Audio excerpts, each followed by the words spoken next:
Great.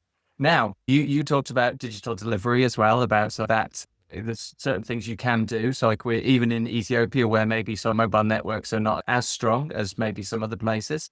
But yeah, and there's always this assumption almost that digital is better. So like it's going to lead to more reach, but also more impact as well as we get more reach. But is it delivering more for less? Let's see what Naomi, Peter, and Anne think about this. Peter, I know you're going to kick this off, aren't you? Yeah, Mark, thanks. And good morning, good afternoon, and good evening, everyone. My name is Peter Nduati, founder and CEO ATL, Africa Turnaround Limited, and I'm here to speak to you about ATL's experience in digital and blended BDS delivery. And yeah, a framing question here. In a world where scale, inclusivity, and sustained impact matter more than ever, can digital and blended service delivery models truly deliver more for less, not just in cost saving, but in community reach, local ownership, and long-term transformation for MSMEs? That's a question for we to ponder on as you hear from the three of us, starting with myself, and then you will hear from Naomi from AMI on the trade-offs between quality and or scaling and impact, and Anslo from Lyft, who will be speaking to us about their experience at Lyft in terms of how they approach coaching for impact. Yeah, so ATL, and here I'm essentially echoing Beverly's presentation, Beverly from Development Gateway, who is encouraging us to share more. And I'll be speaking to us about the potential of shared platforms for BDS providers, specifically learning management systems.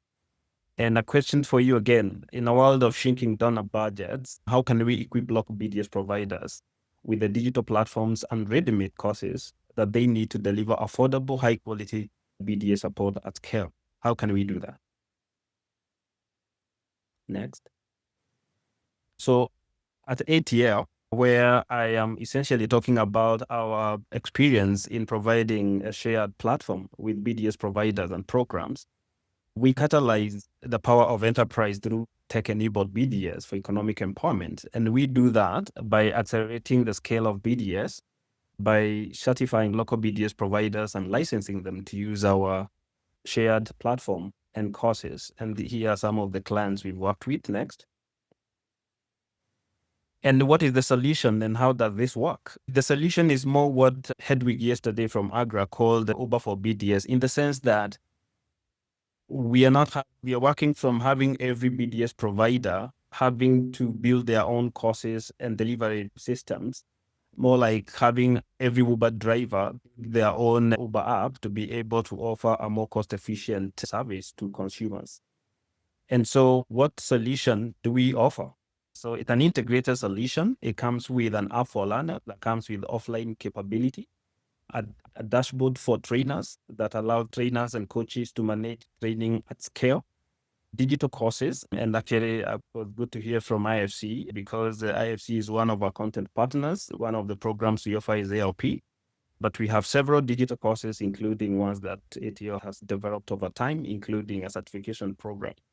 Also certification. The certification here covers a number of elements for BDS providers. It covers design and delivery of blended programs. It covers e-learning, including these guys, the trainers and coaches having to experience the app for learners and the dashboard, and actually having to use it to deliver a cycle of learning with a cohort of learners as part of the certification process. And it also covers the standard agribusiness training content that they would be using to train entrepreneurs. But we have a second track for BDS providers that talks about how do you grow your business, your BDS enterprise. And this would be for smaller local BDS providers that are looking at growing themselves from a one-man show to a farm. And what do they need to be able to do that as we strengthen local ecosystems. But the program also comes with toolkits for both entrepreneurs and the BDS providers. Next. So we have a footprint in a number of countries, and I would like to highlight where we are working with some of our licensed BDS providers. I would like to highlight 2 or 3 programs. One that we are doing with AGRA in Malawi, using this model in Malawi and Rwanda, where we have trained and certified about 22 small local service providers working under our 2 major licensed firms in those countries. And then these providers are in turn delivering blended training to over 700 women agripreneurs in these 2 countries on a pilot basis. The other one is a program we've delivered with practical action, where we digitized some of their content for courses for training agripreneurs at the local level. And we did the same. We certified their youth mentors who also used our platform to deliver training. And the last one, training and coaching. And the last one is a program we are very proud of, that we are rolling out with the IFC. I see Emmy here. We're just rolling that out, and we will be training and certifying over 100 BDS providers across 14 to 18 countries in Kenya, and integrating them in our blended BDS delivery systems and projects, as we also build a knowledge sharing platform for all our certified BDS providers across the region. And the 2 questions I'd like to leave you with as we prepare for breakouts is, 1, how much are we losing in terms of time, money, and impact by each BDS provider having to try to build their own courses and delivery systems from scratch? And second, can we do for BDS what Uber did for transport? That is, by licensing and empowering local BDS providers to deliver services using a shared tech-enabled infrastructure. Thank you. And next, we're going to hear from Naomi from AMEA. Look forward Thanks to so much. Yeah, thanks so much, Peter. And good afternoon, good morning, everyone from, I'd say, protesting Kenya. Like Kenya, we're going through protests like I think many parts of the world. But yeah, we are all trying to balance it and be present. So thank you so much for making time and for inviting us, Mark. So the big question we are addressing in this section is, does digital and blended support deliver more for less? And for me, the simple answer is yes, but when we look closely, probably not. I'd say yes, because innovation, especially at the last mile, is able to do a lot. It's able to drive cost effectiveness. It's able to do a lot of inclusivity around farmer support, micro support, women support, youth support. So there's so much we can do when we are leveraging digital. That's the yes part. The no part to the question is because outcomes are not the same. There's the outcomes we deliver for, let's say, an $1,000 support to an ag SMEs would be very different from one of $10. And the thing that digital brings is that cost effectiveness so that we can able to reach at scale.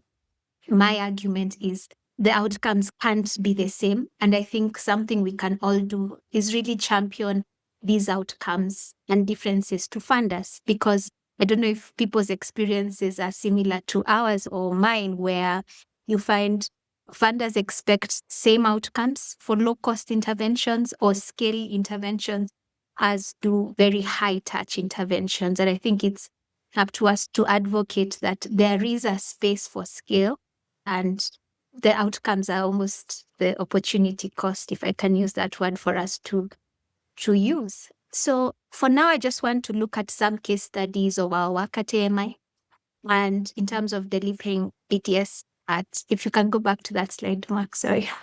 So just really quickly at AMI, our core innovation is what we call AMI Grow, which is an evidence-based tech-enabled way of BDS support that drives jobs, drives growth for these enterprises, and has an inbuilt mechanism for scale. Next slide, please. So to us, we see entrepreneurs as, and I assume many of us on this call, as the key to Africa's future. And for us, we are really driving on inclusion around innovation, especially at the last mile, so that no entrepreneur, no agri-business is left behind, no matter how rural they are, no matter how under-resourced they are. And to us, we see inclusive BDS as one that embeds an omni-channel approach. And that approach depends on the context in these communities, in these countries. And what it's doing is rural MSMEs to support and operate in their own language. I just wanted to highlight, I picked 3 programs that we are running that could highlight this omni-channel approach. Next slide, Mark. So starting with Kataza, this is a project we're doing in Rwanda where we are working with growth guides. So growth guides they're actually, in this case, government employers. It's almost like, for those who are aware of the community healthcare model, think of community healthcare models for businesses where they are working to provide really support to very rural MSMEs in 15 districts in Rwanda. And the goal with this is to support 9,000 SMEs through these growth guides. So we've started with 223, and we hope to grow that to 400 growth guides. The second program is one we are doing in Ethiopia, which is interesting because it's through Telegram, the platform Telegram. We've developed 4 visual financial literacy courses in 5 Ethiopian languages, and it's being distributed to micro-entrepreneurs with low data access. Telegram in Ethiopia, for those in those markets, is very highly penetrated.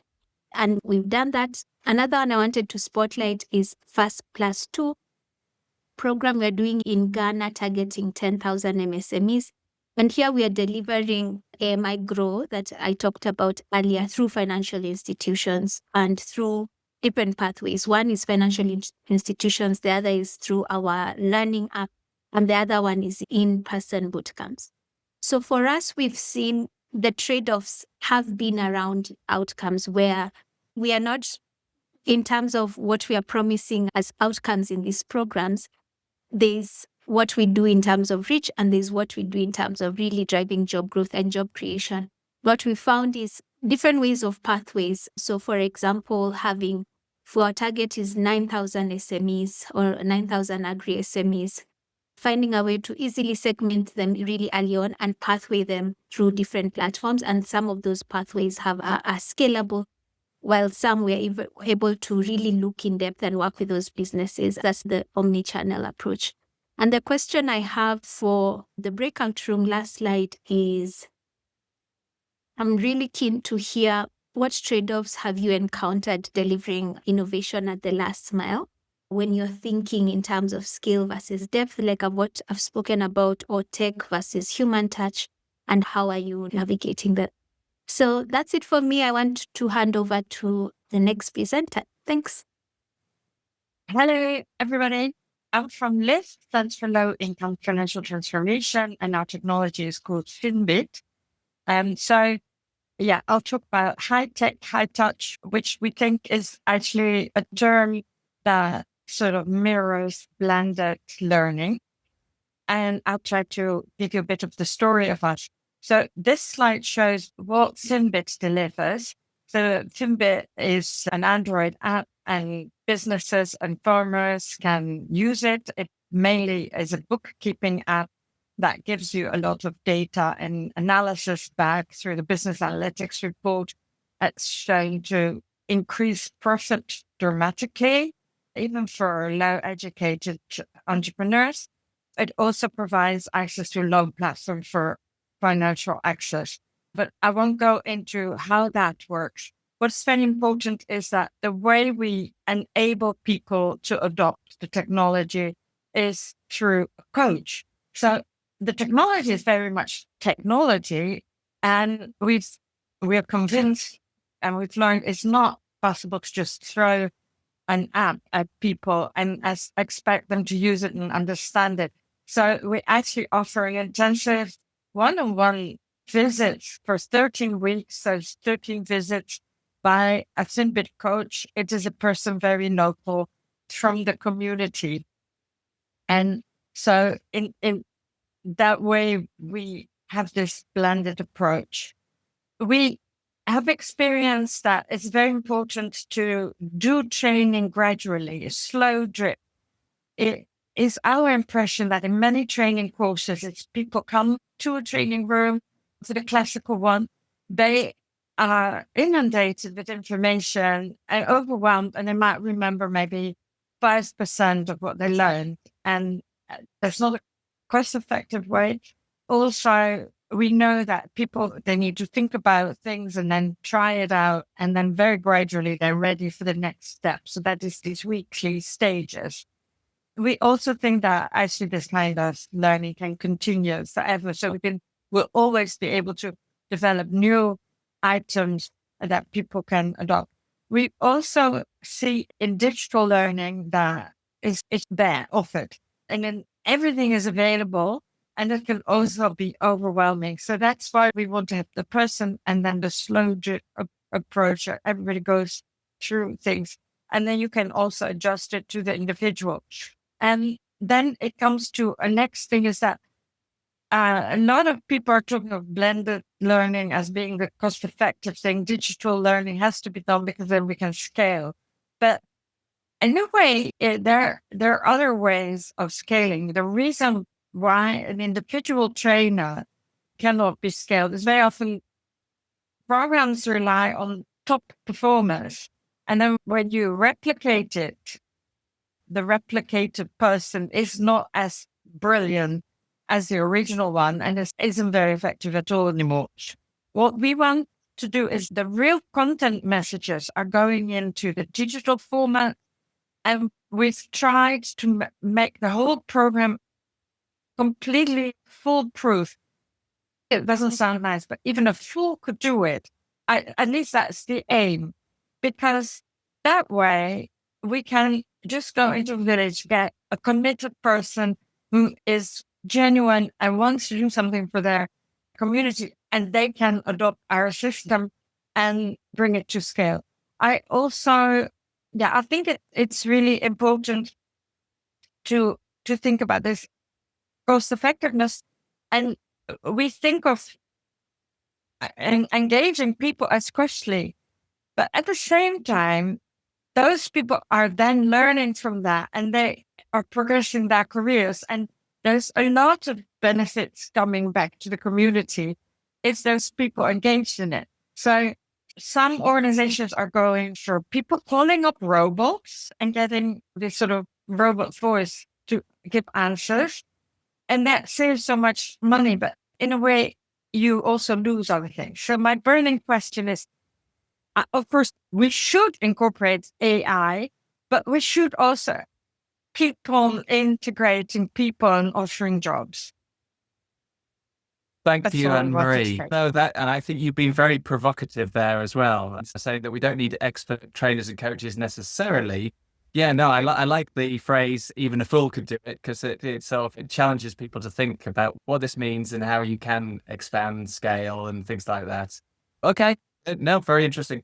We need to move. We are behind time. I am sorry, but you're very difficult to manage. That's all I can say. But you're very interesting at the same time, which is, yeah, that's the challenge. Okay, Kath, we are on to you. I am stopping my share and you are now going to start yours, aren't you?